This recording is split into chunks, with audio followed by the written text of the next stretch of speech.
श्री शिवाय नमस्तुभ्यम। हर हर महादेव। दोस्तों, कैसे हैं आप सब? आशा करती हूँ भोलेनाथ की कृपा से आप सब अच्छे होंगे। सावन शिवरात्रि के दिन कम समय में पूजा अभिषेक कैसे करेंगे और विसर्जन कैसे करेंगे।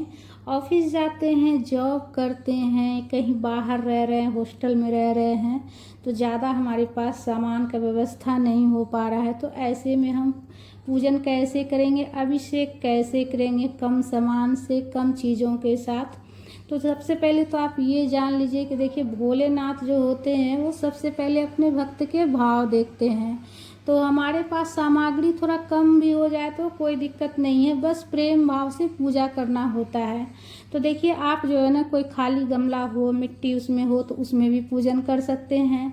या फिर जैसे आसपास में कहीं पेड़ पौधा लगा हुआ हो, सिर्फ तुलसी के पास का मिट्टी नहीं लेना है, कोई पेड़ पौधा लगा हुआ हो तो वहाँ का मिट्टी भी लेकर आप जो है ना, पार्थिव शिवलिंग का निर्माण कर कर आप जो है ना, कोई थाली में, प्लेट में रख कर, और आप जैसे कि अगर बेलपत्र हो तो बेलपत्र का आसन दीजिएगा, नहीं हो तो देखिए स्वास्तिक बनाकर, अक्षत रखकर, उसका आसन देकर आप शिवलिंग को विराजित कर कर आप पूजन कर सकते हैं, कोई थाली में भी, ठीक है। और या फिर कोई गमला में भी आप पूजन कर सकते हैं। तो सरल विधि से मैं बता रही हूँ, गमला में पूजन कीजिएगा, विसर्जन कीजिएगा तो बहुत ही ज़्यादा सरल पड़ेगा आपको, ठीक है। इसलिए कि जैसे कम समय में ये सही रहता है गमला में करने से।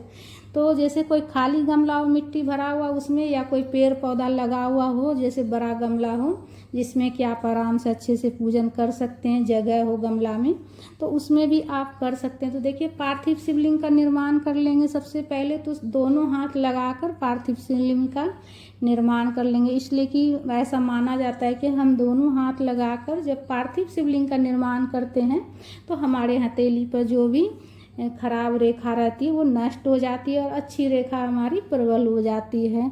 तो देखिए, पूजा सुबह में आप कर सकते हैं, शाम में भी कर सकते हैं। शिवरात्रि का जो पूजन होता है वो शाम में भी हो सकता है और रात में भी हो सकता है। जैसे आप व्रत कर रहे हैं तो सुबह भी कर सकते हैं। जैसा कि मैं बता रही हूँ कि जैसे समय नहीं है हमारे पास ज़्यादा, तो सुबह भी आप पूजन कर सकते हैं। सुबह जल्दी उठकर स्नान वगैरह कर कर, स्वच्छ वस्त्र धारण कर कर आप पूजन कर सकते हैं। तो ठीक है, तो सबसे पहले दीपक पूजा में प्रज्वलित कर लेंगे। अगर घी हो तो आपके पास घी से दीपक प्रज्वलित कर लीजिएगा, या फिर तिल के तेल से भी आप दीपक प्रज्वलित कर सकते हैं। और तिल और घी का तेल दोनों में से जो भी हो, तो दीपक में इतना डालिएगा घी जितना कि दीपक, मतलब जब आप पूजा कीजिएगा तो दीपक अच्छा से प्रज्वलित होना चाहिए, निर्विघ्न प्रज्वलित होना चाहिए, बीच में खंडित नहीं होना चाहिए, दीपक शांत नहीं होना चाहिए। इसलिए से घी तेल उतना भर कर दीजिएगा, ठीक है। और उसके बाद देखिए, आप जो है ना, पंचामृत से अभिषेक कर सकते हैं, या फिर दूध हो तो दूध से अभिषेक कर सकते हैं, शहद से अभिषेक करते हैं।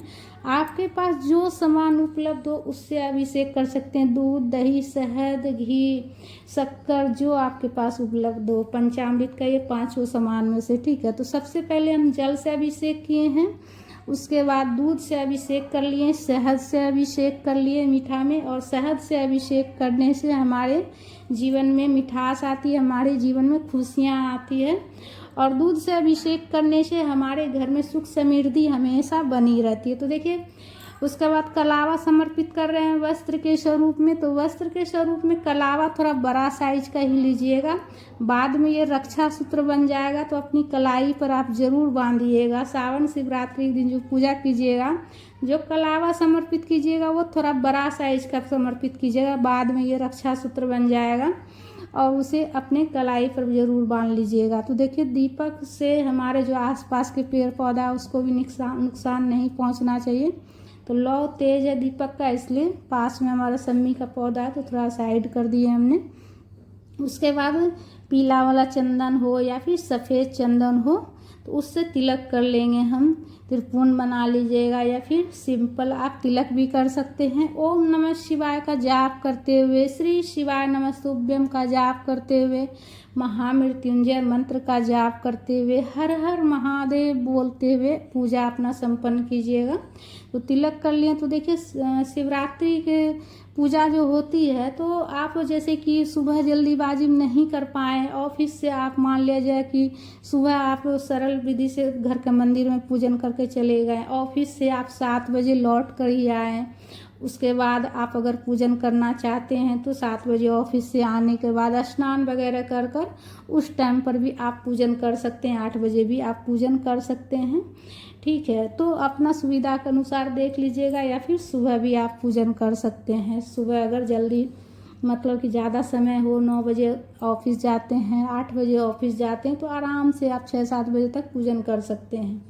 तो देखिए जलहरी जो शिवलिंग है, शिवलिंग में पूरा शिव परिवार होते, तो जलहरी में भी हम गणेश जी का ध्यान करते हुए, अशोक सुंदरी माता, कार्तिकेय जी, गौरी माता, माता पार्वती का ध्यान करते हुए, सभी का ध्यान करते हुए पूजन अपना संपन्न करेंगे। और देखिए 1 चुटकी चावल चढ़ा लीजिएगा, अक्षत का दाना, गेहूँ हो तो गेहूँ चढ़ा लीजिएगा, काली मिर्च हो तो काली मिर्च चढ़ा लीजिएगा। ऐसा तो देखिए जो ऑनलाइन पूजा होता है उसमें बताया जाता है कि 108 चावल का दाना, 108 चावल का दाना, गेहूं का दाना जो होता है 21 गेहूं का दाना, 21 काली मिर्च, ये सब चीज़ उपलब्ध हो आपके पास तो चढ़ा लीजिएगा, नहीं तो 2-2 दाना भी आप चढ़ा सकते हैं। इसलिए कि भगवान तो सबसे पहले हमारे भाव देखते हैं, क्या है हमारे पास क्या नहीं है वो सब जानते हैं, और हमारे पास कितना समय है वो भी जानते हैं, और नौकरी अगर हम करते हैं, जॉब करते हैं, सब उनकी ही कृपा से हम कर रहे हैं, सब उनकी कृपा है जो हम जॉब कर रहे हैं, पढ़ाई कर रहे हैं। तो बस इसीलिए से मन में कोई भी भाव नहीं लाइएगा। बेलपत्र हो तो उसके ऊपर ओम लिख कर समर्पित कर लीजिएगा, आँख धतूरा जो मिल जाए चढ़ा लीजिएगा, कमलगट्टा हो तो चढ़ा लीजिएगा। देखिए यहाँ पर जनेऊ में बाद में चढ़ा रही हूँ, तो जनेऊ हो तो जनेऊ भी चढ़ा लीजिएगा, नहीं हो तो देखिए कोई बात नहीं, सिर्फ आप कलावा भी समर्पित करके आप पूजन कर सकते हैं। सामग्री कम ज़्यादा हो जाए उससे कोई मतलब नहीं है, अगर आपके पास ज़्यादा सामग्री है तो ज़्यादा से पूजा कीजिए, कम है तो कम से भी कर सकते हैं। बस इस बात का ध्यान रखिए कि जो है प्रभु सब आपका ही दिया हुआ है, बोलते हुए खुश होकर पूजन करना है, खुशी मन से पूजन कीजिएगा। ठीक है, खुश होकर पूजन कीजिएगा और बोलिएगा हे प्रभु सब आपका ही दिया हुआ है और आपका ही दिया हुआ आपको मैं समर्पित कर रही हूँ।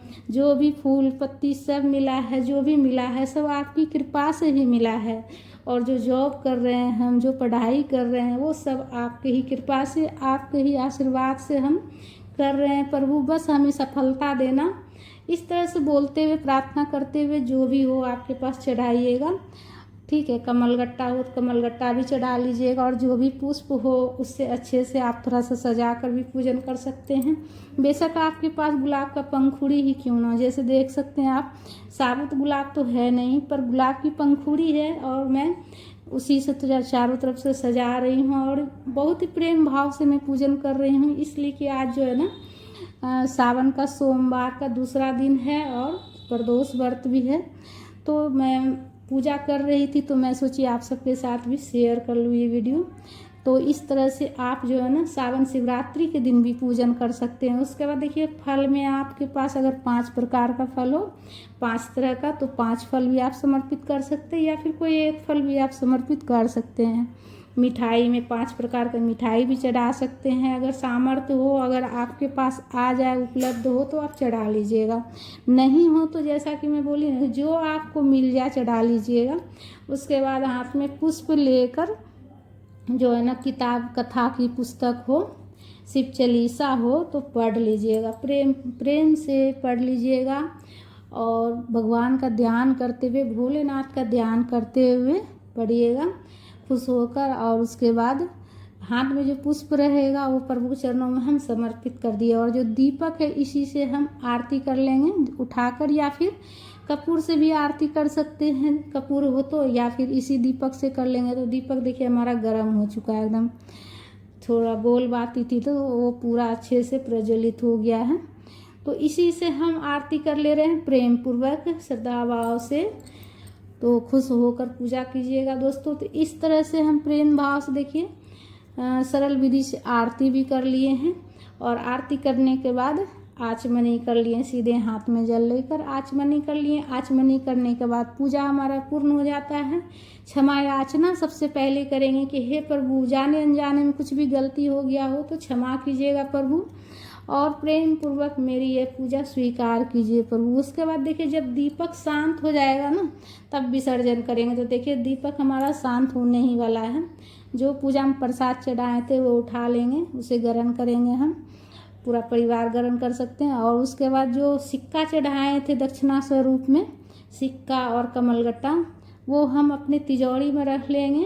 तिजोरी में लाल कपड़ा या फिर पीला कपड़ा में बांध करके तिजोरी में रख लीजिएगा, इसलिए कि जो इससे घर में सुख समृद्धि हमेशा बनी रहती है। उसके बाद सबसे पहले हम जल डाल देंगे। जल डालकर विसर्जन के भाव से हम जल डालेंगे, क्षमा याचना करेंगे। तो इस तरह से विसर्जन देखिए हमारा हो चुका है। लेकिन मिट्टी सख्त रहती है, इसलिए कि सख्त मिट्टी से ही विसर्जन ये शिवलिंग का निर्माण किया जाता है। तो जल्दी से मिट्टी मतलब अथी नहीं होता है, विसर्जन करने के बाद जल्दी से गलती नहीं है। और जो रक्षा सूत्र चढ़ाए हैं वो हम अपनी कलाई पर बांध लेंगे। जनों कोई पहनने वाला हो तो पहन सकते हैं घर में, या फिर विसर्जन करने के लिए रख देंगे। तो जैसे कि आपको लगे कि शिवलिंग जो है ना, थोड़ा सा जल डालने से विसर्जन तो हो गया है, पर ये मतलब जो शिवलिंग है वो मेट नहीं हो रहा है, गल नहीं रहा है। तो ऐसे में आपको क्या करना है, तो देखिए शिवलिंग को आप जो है ना कोई बर्तन लीजिएगा और छोटा सा कटोरी ले लीजिएगा, इसलिए कि छोटा सा ही तो शिवलिंग निर्माण करके हम पूजन करते हैं। तो छोटा सा कटोरी में जल लिए और आसानी से देखिए शिवलिंग उठ जाएगी पूरा। तो इस तरह से हम शिवलिंग को उठा लेंगे, और उठाने के बाद देखिए हम जल में डाल देंगे। तो ये धीरे धीरे करके पूरा घुल जाएगा, मेट हो जाएगा। इस तरह से देखिए धीरे धीरे घुलना शुरू हो गया। तो इस तरह से ये घुल जाएगा, और फिर मन में ये भी नहीं आएगा कि हाँ ये शिवलिंग जो है ना मतलब सही से गला नहीं। उसके बाद देखिए तुलसी का पौधा छोड़कर किसी भी पेड़ पौधा में डाल सकते हैं, किसी भी पेड़ पौधा के गमला में आप डाल सकते हैं। और उसके बाद देखिए आप चाहे तो इसी गमला में फिर अगले दिन भी पूजन कर सकते हैं, फिर या तो फिर अगले सोमवार को भी पूजन कर सकते हैं। तो इस तरह से आप एक ही गमला में हर सोमवार को पूजन कर सकते हैं, हर शिवरात्रि को पूजन कर सकते हैं, प्रदोष व्रत के दिन पूजन कर सकते हैं दोस्तों। तो दोस्तों वीडियो हमारी आप सबको कैसी लगी? अगर अच्छा लगा तो लाइक कीजिएगा, शेयर कीजिएगा, चैनल को सब्सक्राइब कीजिएगा।